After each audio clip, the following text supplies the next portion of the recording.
Let me turn to Richard. The Uncle gun. It's got to be probably the most famous gun in TV history, and it's as the documentary said, it apparently got a lot of its own letters. It has generated imitations in other movies and TV series, toy lines. It's still in Japan, I think they keep making new Uncle-based toy guns for kids. Tell us what your role was in this with Ideal Toys, with its conception on the show and so forth. It's pretty similar to the story here with AMT. I worked for a company called Link Research. The Link letter was where Link came from. And Reuben Klamer was the head of that. I think Link letter was money behind it. But we were toy inventors. And the whole idea here was they wanted a prop, we wanted to make a toy. So Reuben Klamer was a good friend of Lionel Weintraub at Ideal Toys. They make a deal. MGM gets money for using Man From U.N.C.L.E. MGM, we get royalties from the toy. So we built the very first guns. Brad back there has models of the first ones I made, which were built on a Mauser, a 32 caliber Mauser, which unfortunately couldn't take the beating of even firing blank cartridges full auto. So I guess they went and stole guns from Platoon or something and stuck P-38s under all my external equipment. And I built the thrush rifles. We sand cast things, turned them on the lathe, cleaned them up, made them. I thought we made two, but that was from the film, and we made quite a few more than that. The toy version came out later, and that was, of course, Reuben's intent originally. But I didn't know this thing was going to be that popular. I'd have kept one. And they are here today in the museum, the Mauser version and the P-38 version. There, along with the thrush rifle as well. What blew my mind was Monday I interviewed my ex-boss. He lives down in La Jolla. He's 92 years old. And he brought out the drawings I made for these things. He's kept these drawings in his drawer for 50 years. Amazing. Amazing, wow. So the toy versions, they did very well for Ideal, didn't they?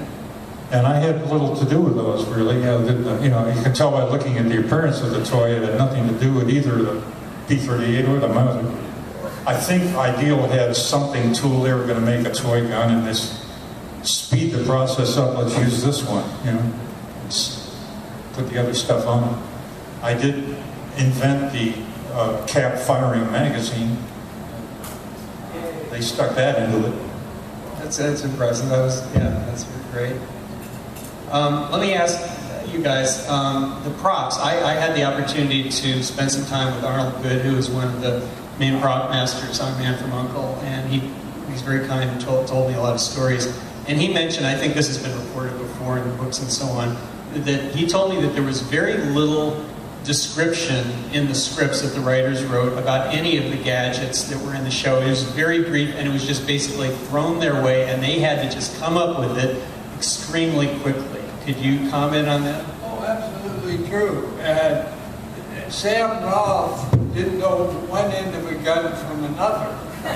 So he just said, hey, this is a weapon, and go run with it. So I found people who knew what the hell was going on, and we came up with some ideas. And because the Mauser was in short supply and had a firing pin problem that would, on fully automatic, the firing pin would just disappear. So we said, well, what do we have readily available? And he said, well, there's a whole bunch of Spanish some P-38. German weapon that replaced the Luger. Yeah. So he said, those are readily available. So I checked with Reddy, and they said, oh yeah, we can get some. And I think we got 3 of them. And they were the basis for the U.N.C.L.E weapon. Plus, what was his name? The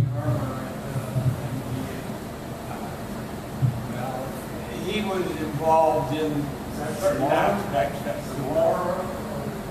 Manuel Zamora? That's it, Manuel Zamora. He was involved, and he was the armor at MGM. Anybody who knows this area, the Martin B. Redding that's near Sepulveda in Washington, that was the source of most of our hardware because they were close and they were reasonably priced. Got the carbines for the thrush rifles there. Well, I had one of those Spanish P-38s for years. I just got rid of it last Tuesday and sent it to another man from Uncle Fang. Just sitting in my place. I mailed him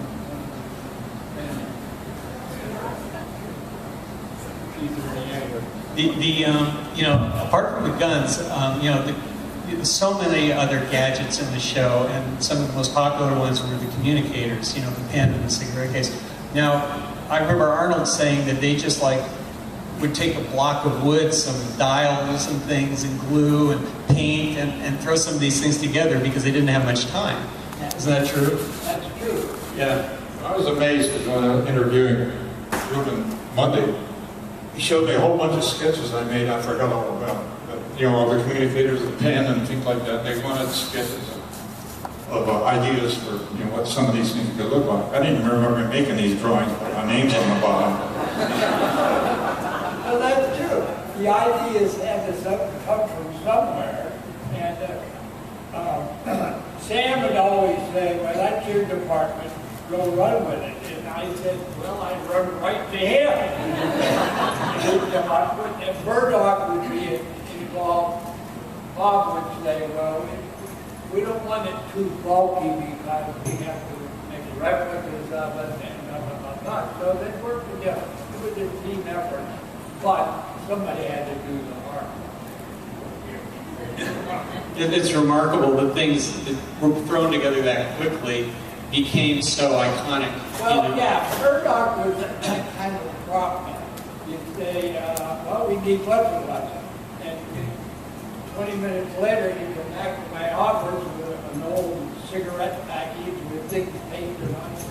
Is this something that would appeal to you? And I'd turn to him and say, "Well, is there something that we could do with it?" And he could run with it. And it was, kind of a building block operation.